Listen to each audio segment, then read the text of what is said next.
Welcome to A Word Fitly Spoken, a podcast about Jesus, His Word, and our joy in following Him. I'm Amy Spreeman. And I'm Michelle Lesley. And listeners, today we're going to kick things off with a few scriptures just to set the stage for our topic today.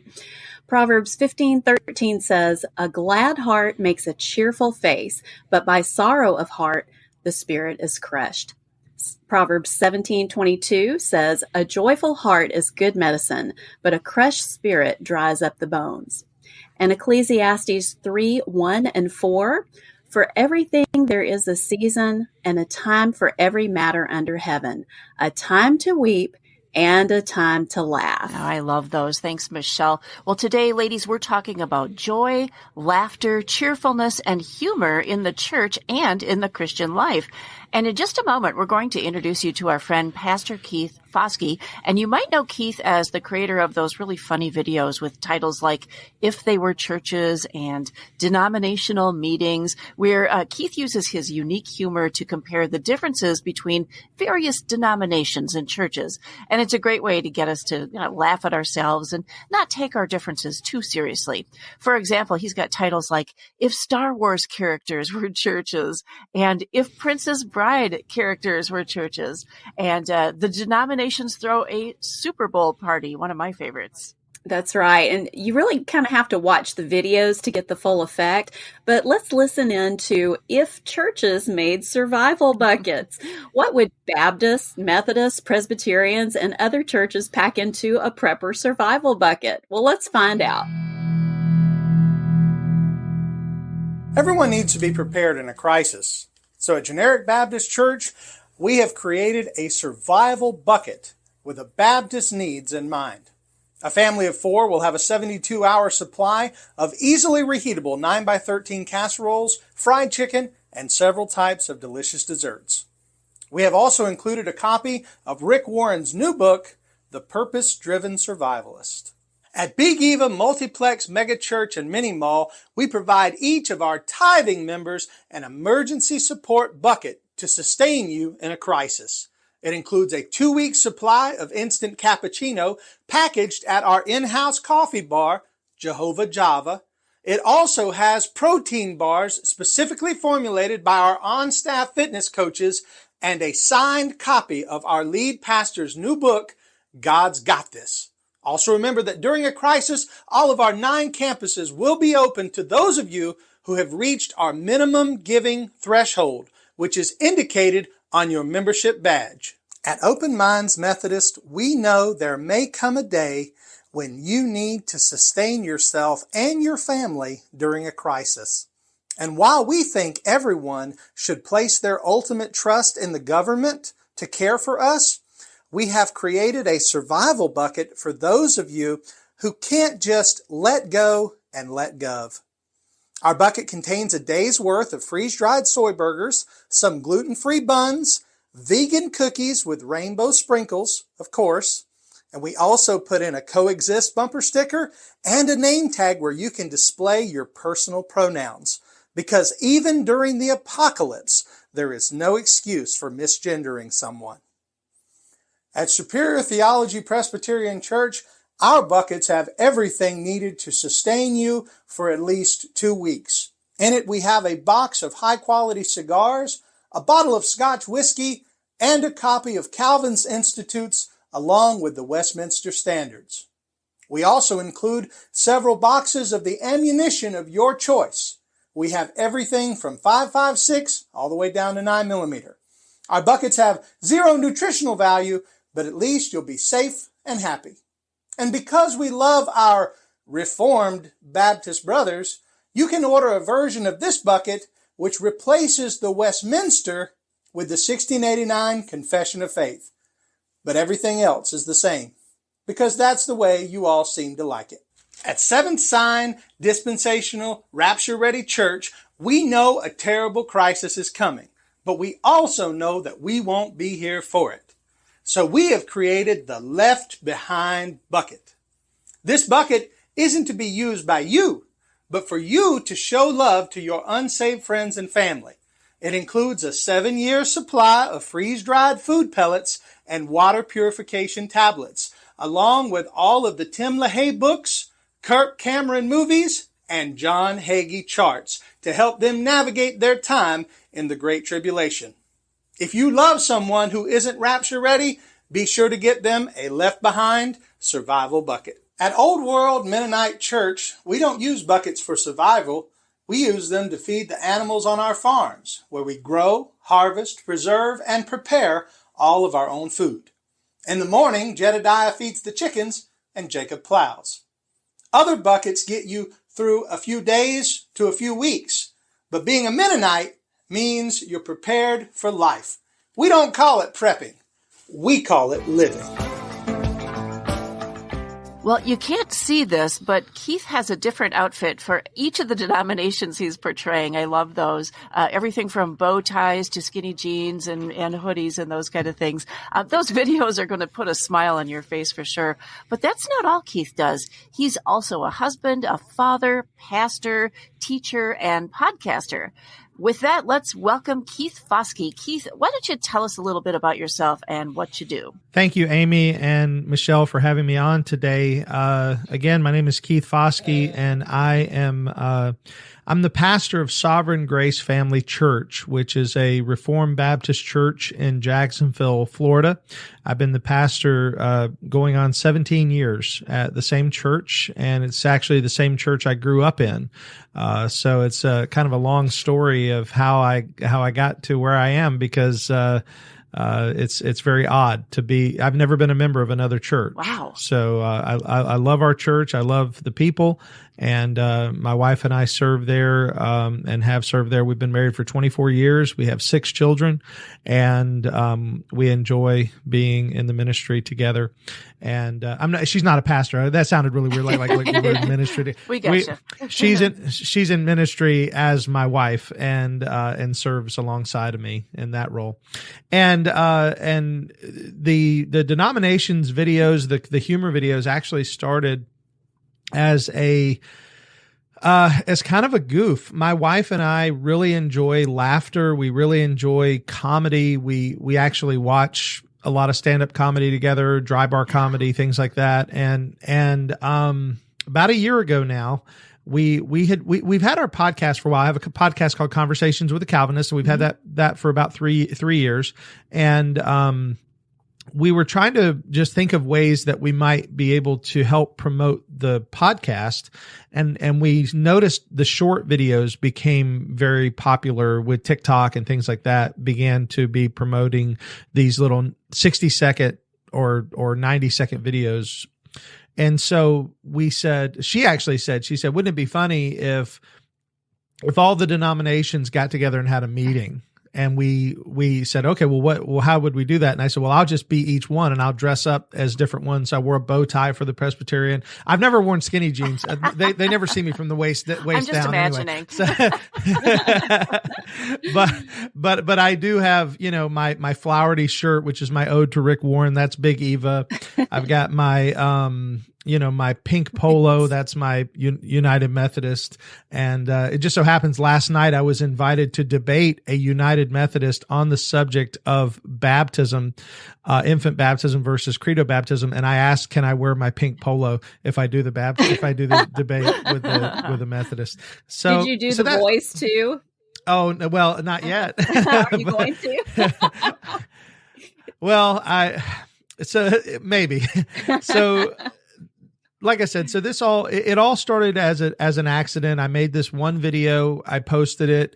It went, for us, what we call viral. It was, we put it on TikTok, and it did like 90,000 views in a day. And for us, that was pretty big deal. So we made another one. And now we've made 23 of them. So it just seems like every time there's a event, whether it's St. Patrick's Day or, just anything. And currently, not to spoil anything, but currently my wife and I are working on a denominations family feud. So that's the So we've got a lot of ideas. My wife's hilarious. She helps me write the scripts. She doesn't like being in front of the camera, but she's great behind the camera. So we do this together as a family, and we do it on my days off. So it doesn't really interfere with ministry. And so it's a lot of fun. Oh, that is so great. And, I've really enjoyed watching all of them. I can't wait for the next funny one to come out. And I've enjoyed your serious podcast as well, Conversations with the Calvinist. And so we really want to encourage our listeners to go check all of that out. And we'll get into that a little bit more later. But would you say that Scripture supports using appropriate humor at appropriate times as a way of teaching and expressing the truth and exposing things that are unbiblical? I think so. I actually, this is something I've had to wrestle with some, because there aren't a lot of explicit Bible passages that say, be funny. There certainly are the passages you mentioned earlier, and one of my favorite verses in Scripture is that, a merry heart doeth good like a medicine. And there I go, being all King James, but that's what that's what I memorized it into. Yeah. But who first introduced me to that passage was a man named Dennis Swanberg. Dennis Swanberg was a Christian comedian back in the 70s and 80s. He was an impressionist, and he was one of the funniest storytellers that I ever heard. And in the history of man, and I don't mean to geek out on comedy here, but through the history of man, the storytellers have been those who have been valued in a society, because they were the ones that provided us with expressions for our imagination and for our humor and things before we had television and before we had radio. There were men who would just gather crowds and hold court, and they would tell stories, or they would make jokes, or they would do something, and these men had value in the community. Art has value, and I think comedy is a form of art, and therefore comedy has a subset of art, and it's valuable. And so I think anything that we do to glorify God that is artistic and yet at the same time is not hurting people. It's not damaging souls, but rather is lifting them up, I think can have a lot of value. And then when we think about it from the perspective of, well, what do we see in Scripture? We do see irony, satire, sarcasm. Our Lord, people may not like me to say this, but our Lord showed times where he was willing to be sarcastic for the point of driving something home, in his ministry, pointing things out and in a way that we take a step back and say, wow, that was pretty sarcastic. Maybe people don't like that word. That was pretty ironic, the way he used that language. And yet I see it as being, I'm not saying Jesus was a jokester, but I do think there were times where the language makes you sit back and go, I know what he did there. I know what he's doing there. He's pointing that out, and it's something that they're all going to get hit with. So I think there's value in it, and not to go too long on this point, but Dr. R.C. Sproul is one of my heroes. Had the opportunity to meet him a few times. He lived not too far from where I live, and so I got to drive down to Lake Mary a few times when he was still with us. And he was so wonderful in the pulpit, but he was never afraid to, at times, drive a point home with a humorous quip or a phrase. And all of us know, what's wrong with you people? Yeah. I was there when he said that. I was in the audience. My wife and I we kind of hold that as like a badge of honor. We were in Orlando. We were sitting in the audience. And when he said, what's wrong with you people? I looked at my wife and I said, that's a forever statement. That's going to be around forever, because what he just said is powerful. And I don't think he was trying to be funny, but it was the moment everybody was like, oh.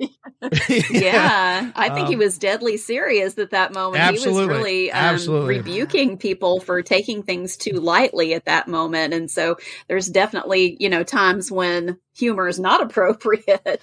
Yeah.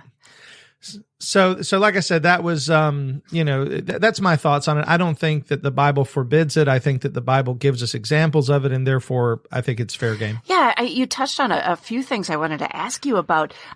Finding that right, appropriate balance with humor. I think there are a couple of extremes that we see in modern Christendom today. We see people who are deadly serious. They never laugh, and they actually kind of take it to the point of, if you giggle a little bit, that's kind of flesh fleshly, to all the way to the other side where you see that that's what we see in sermons. It's all jokes and stand-up comedy. How do you find that balance that pleases God? Do you have to read the room and find out, how to do it in that moment with your particular audience, or what do you think about when you're planning making humorous statements?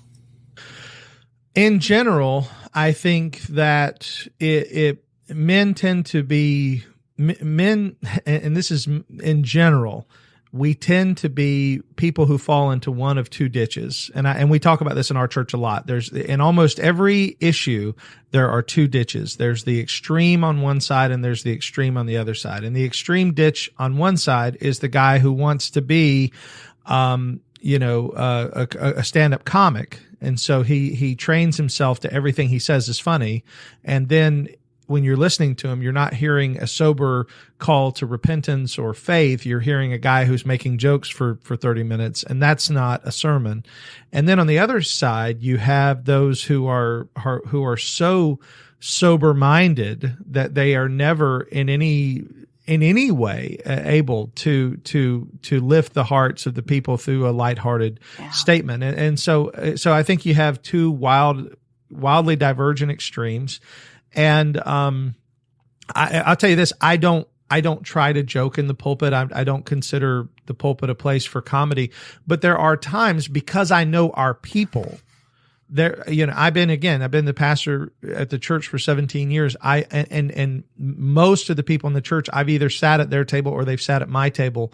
Most of them have watched my videos and they know my brand of humor. So like a couple of weeks ago, I said something about superior theology because I was talking in the sermon about where we as Baptists differ from Presbyterians.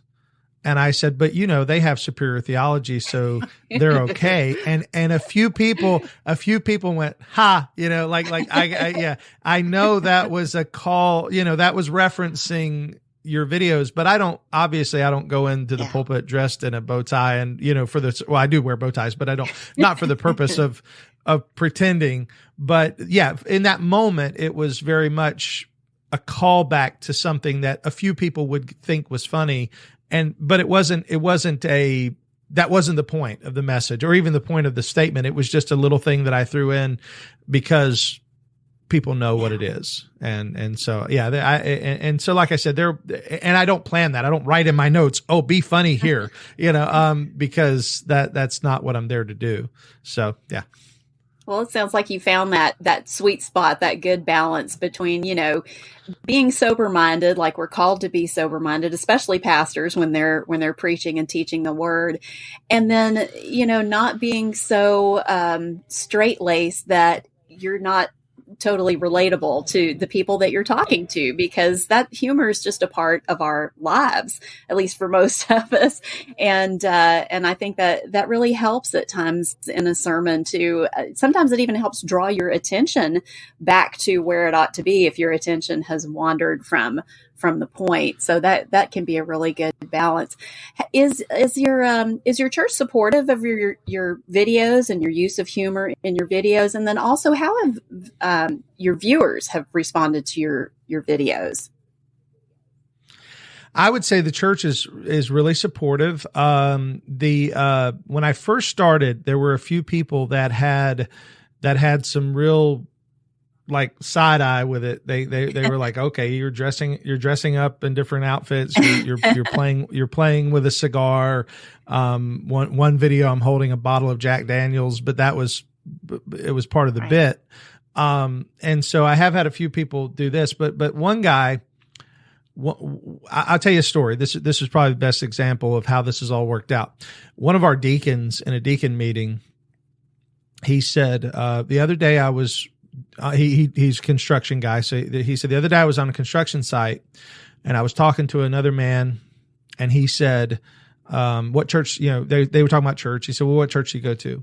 And he goes, oh, I go to Sovereign Grace Family Church. And he goes, oh, that's Keith Foskey's church. I love him. He has a great he has a great show and a great podcast. And so this deacon said to me, he looked at me and he said, I never understood what you were doing, but now I get it. He said people are actually listening to you, and they're getting more than just the funny. The funny is useful because, I always joke, nobody knew who I was till I put on the bow tie, right? Nobody knows, and now this tool is used because there is a more important message, and that is the gospel message. And something else. We have had in the last year and a half, 2 years, we have had multiple people come to our church who had never, ever been members of churches before, who got saved through online ministry. Like somebody, either they heard the gospel on TikTok, or they heard the gospel on YouTube, or they heard the gospel on Facebook. And I remember one particular conversation, a man named Matt David, he called me. He goes, I've never been in a church. I've never been a member of a church, but I heard the gospel and I believe in Christ and I need to go to church. Now, he didn't hear it from me, but he heard the gospel through this online medium. And that was an inspiration for me to say, there's an audience that the public square has changed. People don't go sit in the public square anymore and do things. People are now online. So how do we reach the people in the public square? If Ray Comfort can go out and use a magic trick to get people's attention so that he can share the gospel, then I can wear a bow tie and get people's attention so that they hear the gospel. And so that's an avenue, and our people see that. Our people see the value in that, and the vast majority of them very supportive. Some people never watch them; they don't care. They just think that's just what Pastor Keith does, and that it's not a big deal to them. But I haven't had anyone up until this point be negative. It's just either been they think it's great, or they, it's whatever. It's just kind of something that I do.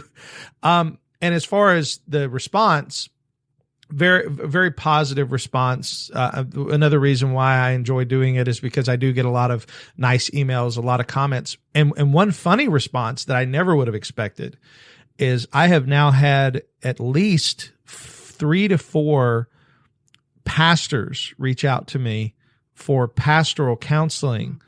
And I said, I wear a bow tie, right? Like, like why are you coming to me? But what it was is because I'm making myself accessible. And these men don't have men in their lives that they can talk to, or men that they can reach out to. And because I put my email address out there, because I put myself out there and I say, contact me, I have had more people reach out and say, hey, I just need somebody to talk to. Our church is going through this struggle. You said your church has gone through a struggle. We went through our reforming time back in 2008. We went through a name change in 2011. We've gone through these different struggles. And I've told those stories on the podcast. And now I have people reaching out, people who are saying, hey, I'm a Baptist and some of my church members are Presbyterian. How do I struggle with this? Cause it's something I've struggled with, and people hear about that. So it's opened up more doors for ministry than I ever would have thought. Yeah. These social media things, that whether it's a video or a podcast, these are just tools for the real important message. And that's a great perspective for all of us to keep in mind. Wanted to ask you, if you had a character or a personification of a specific church guy, what would it be? Do you like doing Presbyterians over Big Eva, or what's your favorite?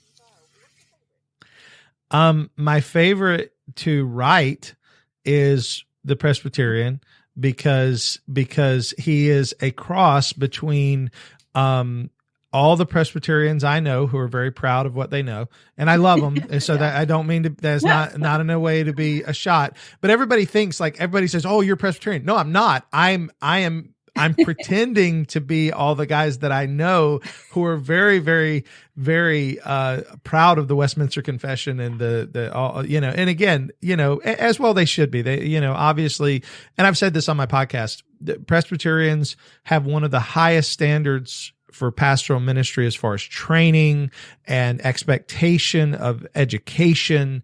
They don't have preachers who are what we call daddy called and mama sent. They don't have that. They have preachers who've gone through a gauntlet to get where they are. So I take and I poke at them with the superior theology. Yeah. I poke at them with that. But I love to write for them. I love to pretend. I love to hold my stogie, which I never light. I lit it on one episode and it just didn't look right. So now It's the Bible Okay. study one. You'll see. Yeah, if you ever go back and look at it. But anyway, I was, I'm holding the stogie. I'm got the eyebrow lifted. I'm like I said, and so it's all those guys and Doug Wilson mixed. That's the. You can see Doug Wilson in that character for sure. little bit.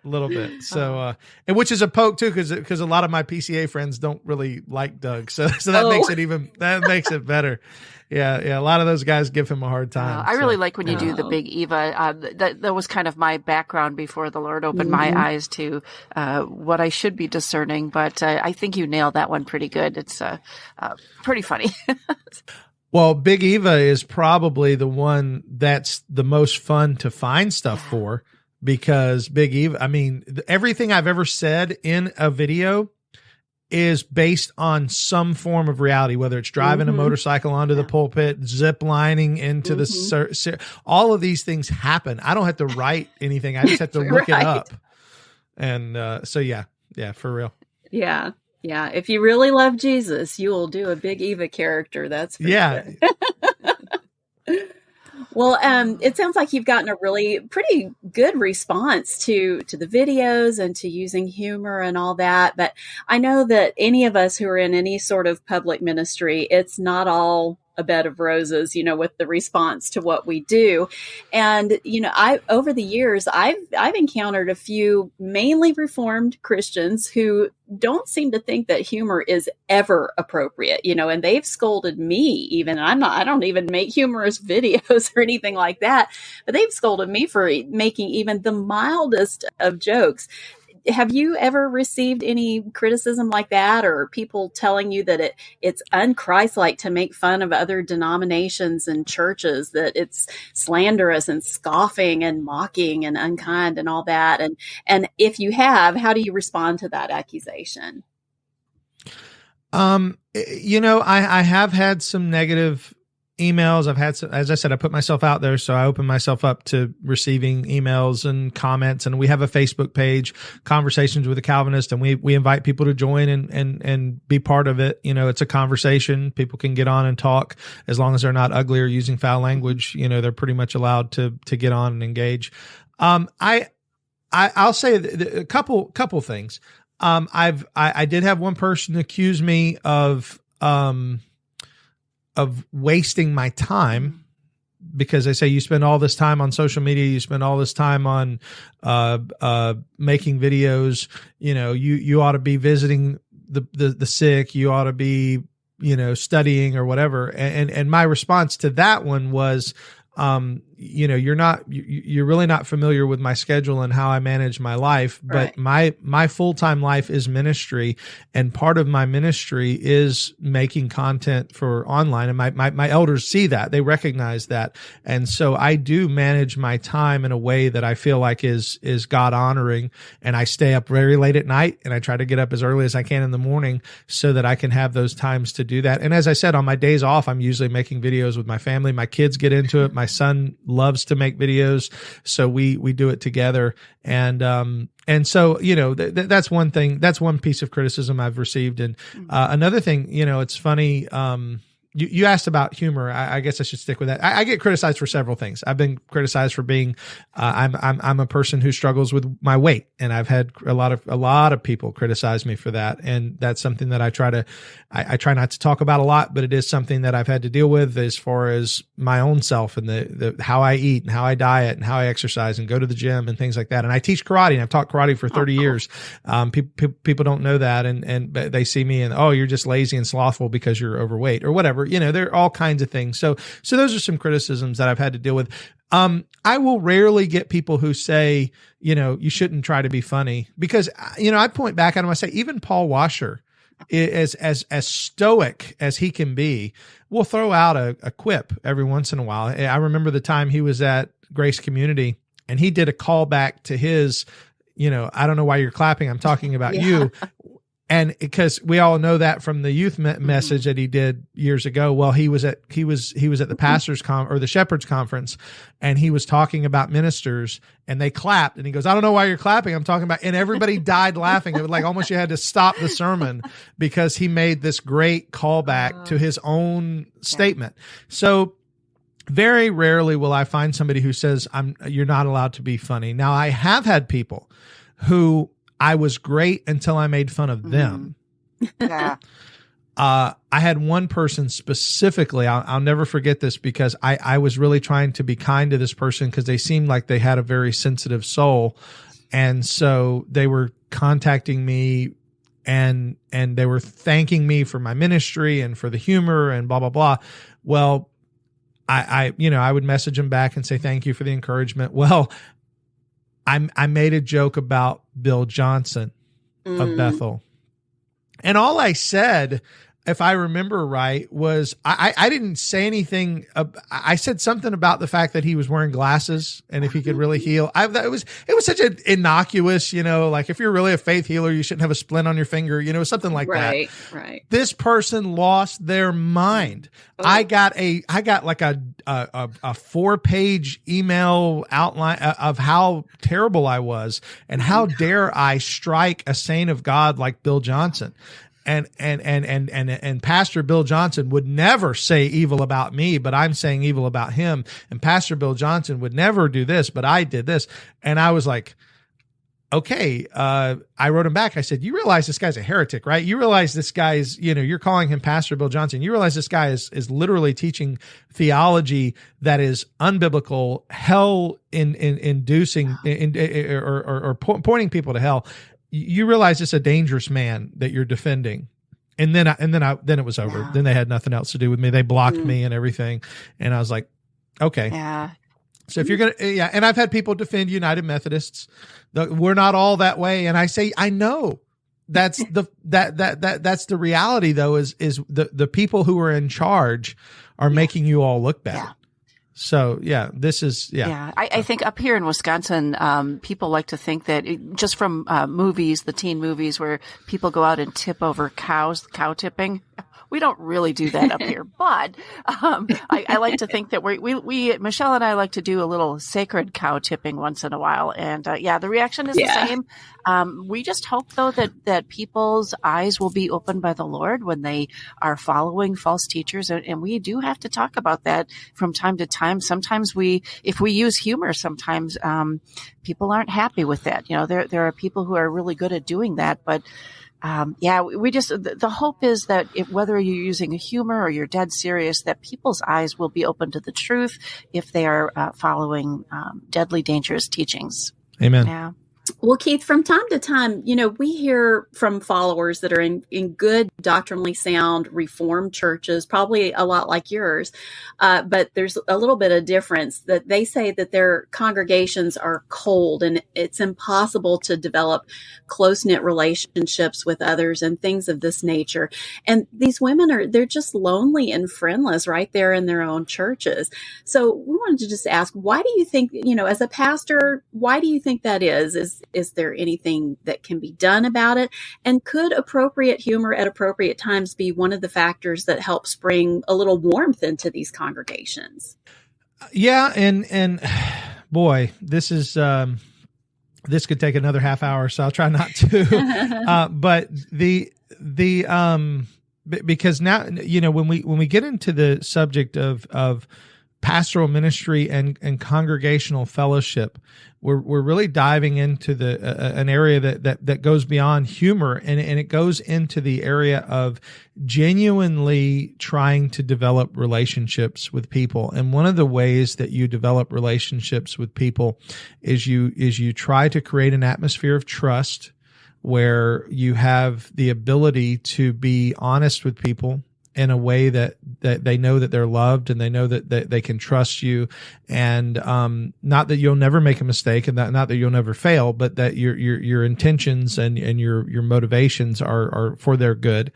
And so I think about stories that I've heard from other churches where the pastor is disconnected from the congregation. He spends all of his time sort of almost cloistered and sequestered so that he can be the man of God that they need, which is this completely serious and powerful, rugged man of God who only emerges from his cave once a week to proclaim the oracles of God, and then he climbs back into the cloister for another week of reading and study.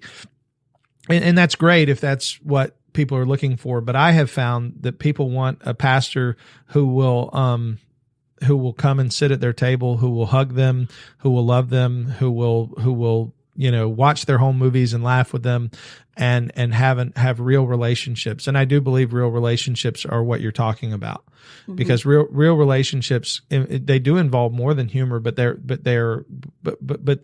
include humor, and they include listening, and they include talking and having conversations and really caring about people and what people think and what people believe. And many pastors are really good at monologue, but we're not always good at dialogue. We're really good at speaking to people, but not speaking with people. And so learning to develop relationships is so important. So I feel for those ladies. My wife, she goes on to some online discussion groups, and oftentimes she doesn't engage, and I encourage her not to. I'm like, don't get involved. But she'll read these sort of horror stories from other churches and things that are happening. And often it's pastors' wives who they feel so disconnected from people. They feel so separated. And that's really sad, because we have this atmosphere in the church that I think is I just think it's so based in a wrong understanding of what fellowship is. And I don't know. Like I said, I don't want to get too weird, but we have people at our house like all the time.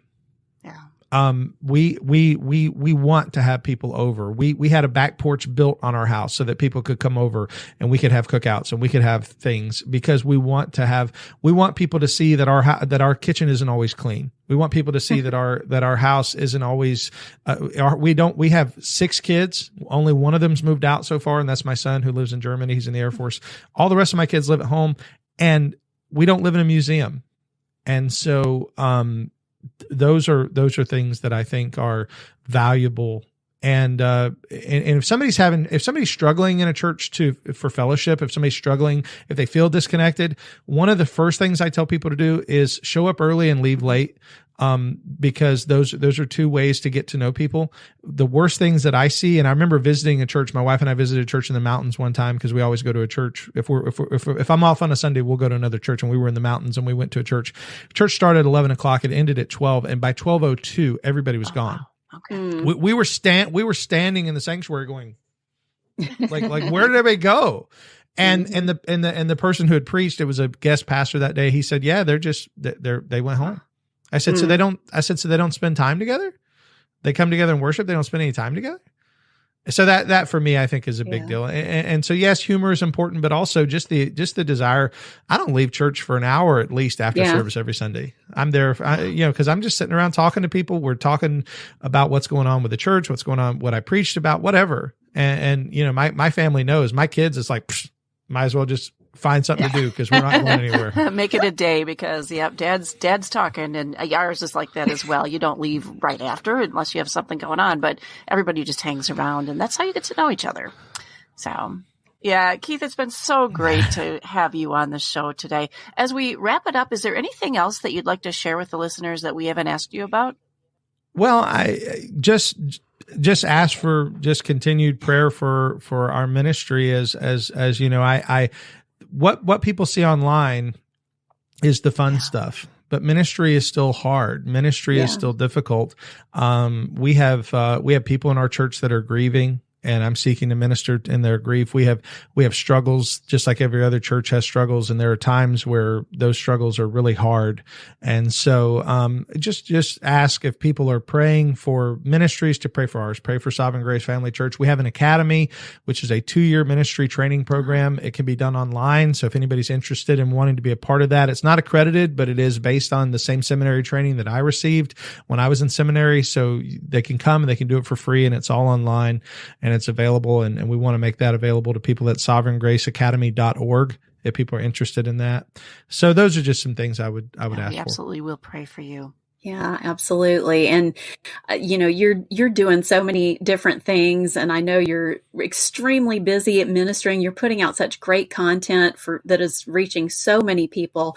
And we're going to put all of your links in the show notes, but can you tell our listeners where on the World Wide Web they can find your podcast and your videos and your social media and any other way you want them to connect with you? The easiest way is just to go to calvinistpodcast.com. That will take you directly to our YouTube page, and everything that I do as far as video content goes onto YouTube. I also share it on Twitter and TikTok and other places, but YouTube is our main hub for all of our material. We also have, again, like I said, if they're interested in actual learning and diving deeper, sovereigngraceacademy.org. And if anybody's in the Jacksonville area and interested in visiting our church, that is Sovereign Grace Family Church of Jacksonville, and it's SGFCJAX.org. Well, careful what you wish for, Keith, because in the wintertime, us Wisconsinites like to go to Florida. So don't be surprised if you see us darkening your doorstep and sitting in your pews. Well, Amy and Michelle knows this because we've already got something set up. If you come to Jacksonville, tacos are on me. We have a great Mexican restaurant right near the church, and it's I call it my second office because I'm there so much. So. Say no more. Oh, that's so Keith, great. Thanks so much for coming on. We really enjoyed this, and I know our listeners did too. Yes, we really, really appreciate it. Thank you so much for sharing with us. Well, thank you for having me on. I really appreciate it. God bless you. God bless you. Bless you too. Well, listeners, we tackled a unique subject today. What did you think? What did you learn about humor in the church and the Christian life? You can head on over to our Facebook, Twitter, or Instagram pages. Just leave a comment and let us know. And you can find all the direct links to all of our social media pages on our website, awordfitlyspoken.life. And until next time, smile and laugh, be cheerful and joyful, and walk worthy.